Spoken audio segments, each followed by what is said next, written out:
الإفادة والاستفادة والحث على التمسك بكتاب الله وسنة رسوله والدلالة على الهدى والدعاء إلى الخير لمرضات الله وثوابه. قال المؤلف رحمه الله ونفعنا به بعلومه في الدارين آمين. قال ومن كلامه رضي الله تعالى عنه, dan daripada ucapan kata hikmah, kata yang bijak dari Al-Imam Ja'far Shadiq, beliau mengatakan la zada afdalu minat taqwa, tidak ada bekal yang akan dibawa ke negeri akhirat lebih utama daripada ketakwaan kepada Allah Subhanahu wa taala. Takwa yang mana menurut para ulama yaitu menjalankan segala perintah Allah dan meninggalkan semua larangan-larangan Allah Subhanahu wa taala. Takwa ini juga tatkala seorang meningkatkan ketakwaannya kepada Allah Subhanahu wa taala, Allah akan membalasnya dengan surga yang penuh dengan kenikmatan.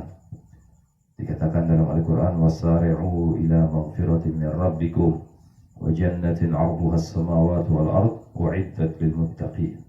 Bergegaslah kalian untuk menggapai ampunan Allah Subhanahu wa taala dan surga yang luasnya 7 lapis langit dan 7 lapis bumi. U'iddat lil muttaqin, yang disediakan bagi orang-orang yang bertakwa kepada Allah Subhanahu wa taala. Jadi tatkala hamba itu bertakwa, Allah tidak diam.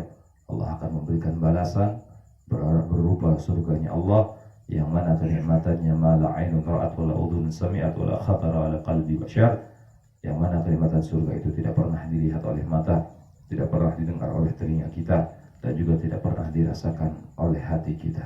Itulah kenikmatan surga yang Allah sediakan bagi orang-orang yang bertakwa. Jadi tidak ada bekal yang lebih baik yang kita bawa ke alam barzah sampai berjumpa dengan Allah Subhanahu wa taala kecuali ketakwaan kepada Allah Subhanahu wa taala. Wala syai'a ahsan minas sumat, dan tidak ada sesuatu yang lebih baik daripada diam. Karena orang mukmin dianjurkan untuk banyak diam daripada banyak bicara.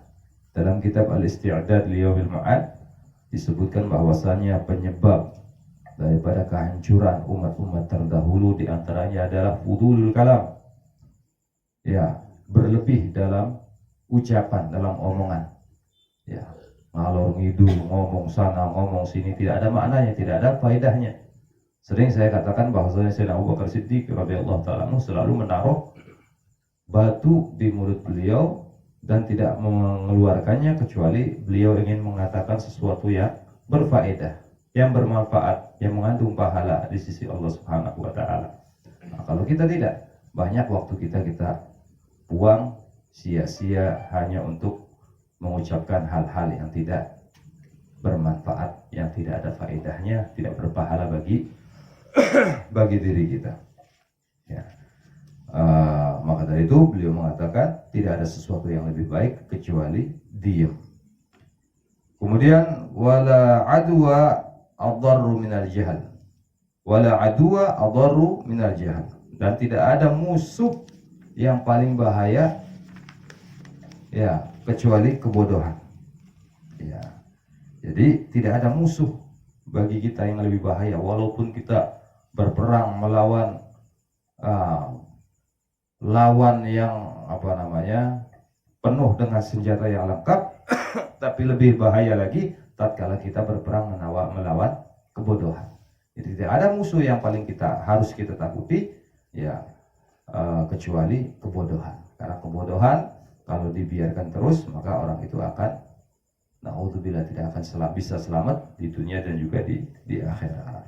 Walada adwa minal kidib, dan tidak ada penyakit yang lebih bahaya daripada bohong, dusta. Dusta adalah salah satu penyakit, ya, yang paling berbahaya. Makanya bagi Nabi SAW mengatakan dalam suatu hadis beliau, al-mu'min la yakdzib, seorang mukmin itu tidak akan pernah berbohong. Kalau sudah berbohong, maka ada sifat munafik di dalam hatinya.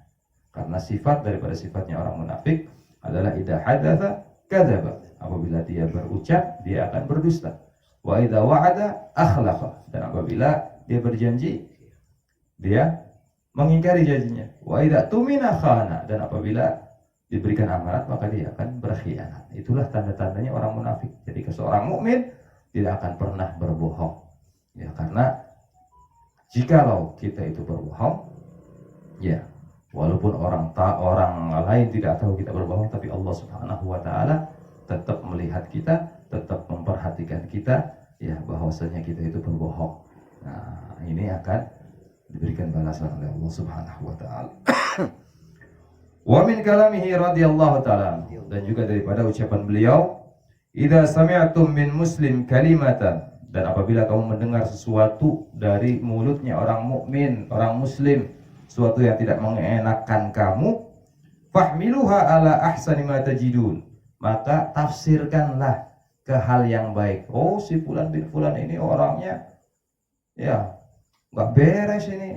Tafsirkan kepada hal-hal yang lebih baik.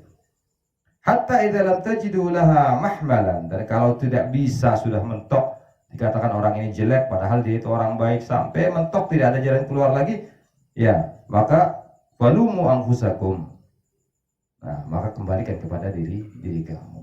Kejelekan itu kembalikan kepada diri kamu agar kamu bisa introspeksi diri kamu.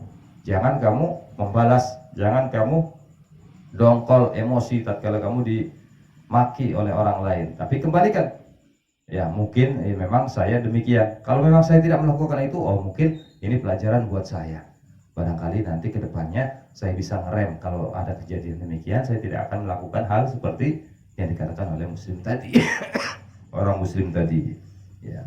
Wa minhu, dan juga dikatakan oleh beliau, idza adnabta istaghfir. Apabila kamu berdosa, cepat-cepat istighfar, mohon ampun kepada Allah Subhanahu wa taala. Ya, seorang mukmin apabila tergelincir, cepat kembali kepada Allah Subhanahu wa taala. Memang jalan kita manusia ini tidak ada yang lurus. Semua manusia mahlul khata' wa nisyan. Tempatnya salah dan tempatnya dosa. Tempatnya lupa. Hanya baginda Nabi sallallahu alaihi wasallam dan para nabi-nabi dan rasul-rasul yang lain yang dijaga oleh Allah Subhanahu wa taala. Maka dari itu para anbiya wal mursalin, mereka mempunyai sifat maksum, dijaga daripada perbuatan dosa. Kalau kita manusia biasa, ya walaupun keturunan ya orang-orang yang baik, tetap namanya manusia pernah melakukan dosa. Dan tatkala kita berbuat dosa, cepat-cepat istighfar, kata beliau. Karena bagi Nabi SAW juga bersabda, khairul khatta'in tawwabun. Sebaik-baiknya orang yang berbuat salah adalah orang yang cepat kembali kepada Allah Subhanahu wa taala, cepat taubat kepada Allah Subhanahu wa taala. Fa inna ma hiya khataya mutawwiqatun fi a'naqir rijal qabla an yukhlaqu. Karena sesungguhnya ya dosa-dosa atau kesalahan-kesalahan itu adalah belenggu yang Allah gantungkan ke lehernya hamba-hambanya sebelum dia diciptakan oleh Allah Subhanahu wa taala. Wa anal halaka kullal halak al israru 'alaiha. Dan ya pusatnya celaka, ya paling dahsyatnya celaka adalah selalu israr, ya selalu melakukan perbuatan dosa. Ini dosa kecil, lakukan saja. Ya, ini kan cuma dosa kecil, tapi kecil-kecil kalau dikumpulkan akan menjadi banyak juga. Dan na'udzubillah wala tahtaqiranna, ya kata baginda Nabi sallallahu alaihi wasallam, minal ma'rufi syai'an, jangan kamu meremehkan satu kebaikan yang kecil, ya barangkali di dalam kebaikan tersebut ada ridhonya Allah. Dan jangan kamu meremehkan satu dosa yang kecil, ya siapa tahu di dalam dosa yang kecil tadi terdapat murkanya Allah Subhanahu wa taala. Na'udzubillah. Mudah-mudahan kita dijaga oleh Allah Subhanahu wa taala daripada kemaksiatan dan daripada perbuatan dosa. Dan apabila kita melakukan dosa, kita cepat kembali kepada Allah Subhanahu wa taala. Amin amin ya rabbal alamin. Wa lafu minkum. Wassalamualaikum warahmatullahi wabarakatuh.